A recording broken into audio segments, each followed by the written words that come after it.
Première sortie dans l'espace historique pour Sophie Adenau, mais marquée par plusieurs difficultés qui ont contraint la NASA à reporter une partie des opérations.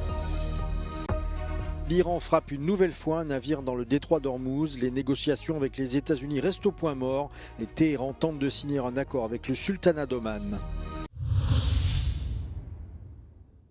Welcome to space. Thank you. Une première sortie dans l'espace historique pour Sophie Adenau, qui se sera tout de même révélée plus compliquée que prévu.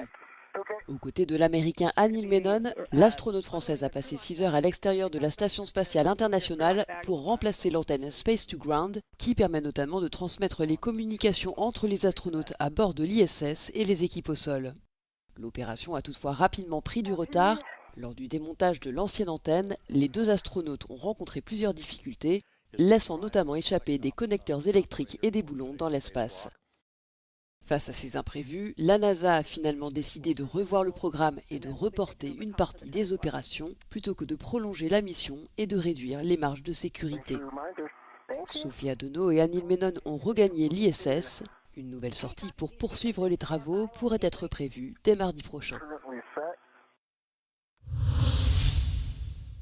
Tous les migrants en situation irrégulière dans l'enclave espagnole de Ceuta seront rapatriés. Selon le porte-parole de l'UE Marcus Lamert, il s'agit désormais d'appliquer la législation européenne en vigueur. The priority is now for the Spanish and for the Moroccan authorities to maintain control of the situation and to ensure the swift return of all those who illegally remain in Ceuta. We have notably seen good results of this cooperation over the weekend when new legal attempts to cross the border were effectively prevented and when the integrity of the borders were preserved. Le ministère espagnol de l'Intérieur estime à environ 5000 le nombre de migrants en situation irrégulière encore à Ceuta. Parmi ces migrants venus du Maroc il y a 15 jours, un peu moins de 2000 seraient mineurs. Madrid s'est engagé à rapatrier vers leur pays d'origine tous les migrants en situation irrégulière. Aucun de ces rapatriements ne devrait avoir lieu via l'Espagne continentale. De son côté, le Maroc assure être prêt à coopérer pour faciliter le retour des mineurs non accompagnés. Now on the return, yes, I mean the return, this is regulated when it comes to EU law under the return directive. Soon this will be the EU return regulation, and there are indeed provisions for the return of illegally staying migrants, including for unaccompanied minors. So this is also covered by EU law. Plus de 70 000 migrants ont déferlé sur Ceuta il y a 2 semaines. Il s'agissait pour l'essentiel de jeunes hommes. Les autorités espagnoles ont expulsé la plupart d'entre eux dans les heures qui ont suivi leur arrivée.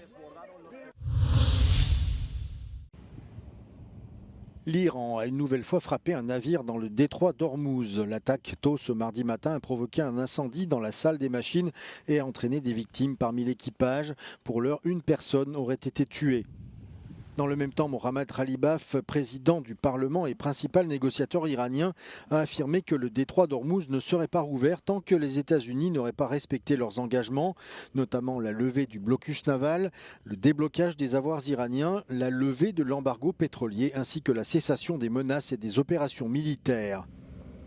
Les négociations entre les États-Unis et l'Iran étant au point mort, Téhéran mène des discussions parallèles avec Oman sur le plan visant à réguler le transit des navires dans le détroit. Téhéran a déclaré lundi qu'il était en train de finaliser les détails d'une déclaration commune. Le président américain Donald Trump a réagi à cette annonce avec colère, déclarant selon certaines sources que les États-Unis bombarderaient Oman si ce pays se mettait en travers de leur chemin.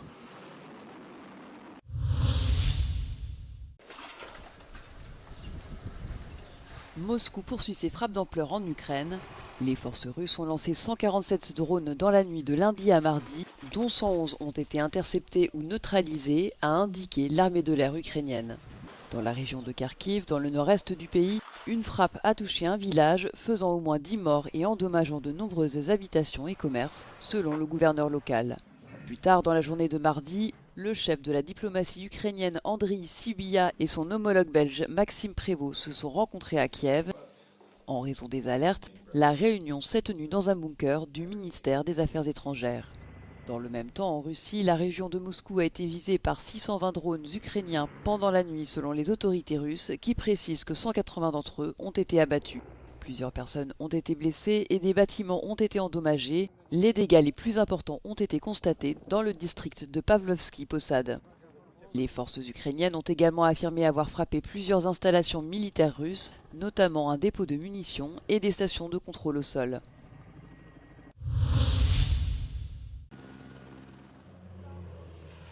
Plus de 2000 pompiers restent déployés sur le terrain pour lutter contre les feux de forêt qui se sont déclarés ces derniers jours au Portugal.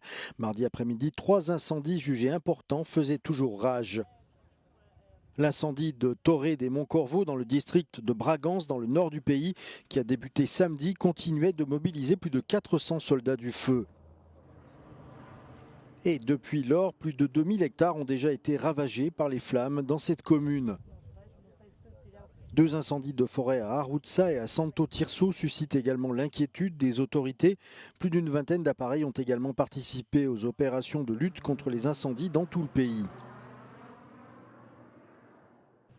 L'Institut portugais de la mer et de l'atmosphère, l'IPMA, avait placé 9 districts du Portugal continental en alerte orange toute cette journée de mardi en raison d'un temps chaud et sec.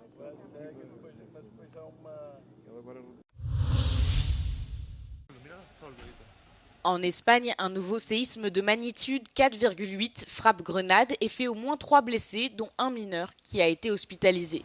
Ce séisme a été suivi de 7 répliques en l'espace de 2 heures seulement. 3 jours avant, un séisme de magnitude 5 survenait dans la même région. Son épicentre se situait à Aldeín.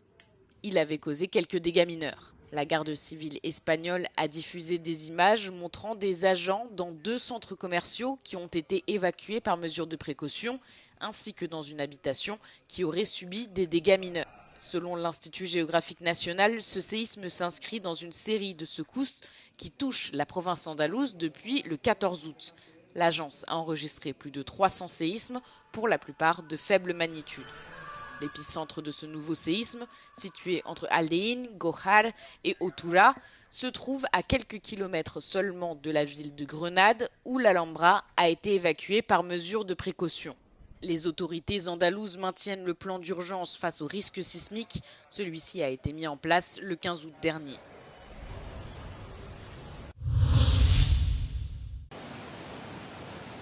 Les autorités hongroises ont ouvert lundi une écluse à Domsod, au sud de Budapest, alors que le niveau du Danube reste historiquement bas. 20 mètres cubes d'eau supplémentaires par seconde s'écoulent désormais dans le bras principal du Danube, faisant monter le niveau du fleuve d'environ 2 cm. Parallèlement, 2 barges sont arrivées la semaine dernière dans la ville de Pax par le Danube. Dès lundi matin, de l'eau a été pompée dans leurs coques, qui, une fois immergées, ont fait monter le niveau du fleuve.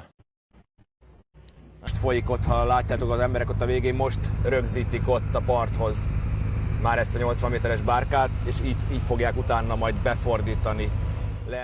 Cette mesure d'urgence vise à prévenir un nouvel arrêt d'une turbine de la centrale nucléaire de Pax, alors que les efforts se poursuivent pour ériger un nouveau seuil permanent au fond du Danube. A keddi és a szerdai nap lesz kritikus, mert addig további 14-15 centis apadás várható. Csütörtökön aztán csapadék érkezik az osztrák vízgyűjtőkre, így néhány centit emelkedhet a Duna vízszintje. Kónya Rita, Euronews, Domsod. Dans ce restaurant situé à Sao Paulo, le souci du détail et la qualité des plats servis sont primordiaux. Toujours, un établissement réputé pour sa cuisine primée s'efforce également de respecter la saisonnalité des ingrédients et de s'adapter aux différentes saisons de l'année. Un des défis pour les chefs est de créer leur menu en fonction de la pluviométrie qui devient de plus en plus irrégulière dans la ville en raison du réchauffement climatique. A gente tem época do ano aqui em São Paulo que chove todos os dias, como você falou. Isso vai te dar alguns ingredientes, né? Você tem épocas intermediárias, como a que a gente está, e de repente você tem uma época do ano em São Paulo que fica 60 dias sem chover. E cada uma dessas características te proporciona produtos e possibilidades diferentes. Le restaurant est dirigé par le chef Ivan Ralston et sa partenaire, la chercheuse culinaire Caterina Cordas. La recherche et l'exploration, associées à l'innovation et à l'adaptation, donnent naissance aux plats servis ici. Les menus de dégustation en 12 services changent tous les 3 mois. Normalmente, mês de julho, agosto é seco. E ainda não está seco, né? Tem chovido assim às vezes, né? Isso tem a ver com o Super El Niño. Isso fez com que a gente tivesse uma temporada de cogumelos maior. Durou quase o dobro do tempo. Então, você tem que sempre ficar esperto e se adaptar. Afinal de contas, não é uma coisa engessada que vai ser assim para sempre. Cette année, Toujou a reçu sa 3e étoile Michelin. Le guide souligne l'originalité des saisons des 4 menus, humidité, pluie, vent et sécheresse. Avec un autre établissement, le restaurant est le premier d'Amérique latine à obtenir ce Graal culinaire. Uma celebração, é restaurante de celebração, né? Não é restaurante para você vir todo dia comer e ir para casa. É uma coisa, momento especial. Cette expérience gastronomique primée n'est toutefois pas à la portée de tous. Il faut réserver plusieurs semaines à l'avance, sans parler du prix des menus, qui peut atteindre 277 €.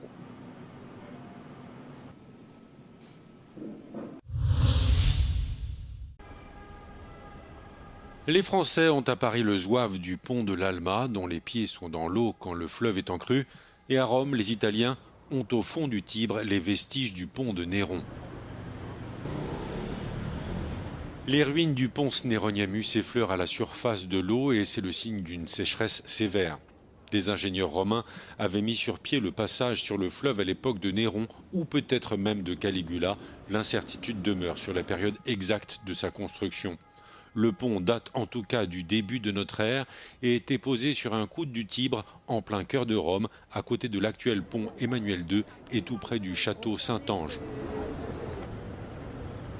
Le pont Sneroniamus enjambait le Tibre et reliait le champ de Mars sur la rive gauche à l'actuel secteur du Vatican sur la rive droite.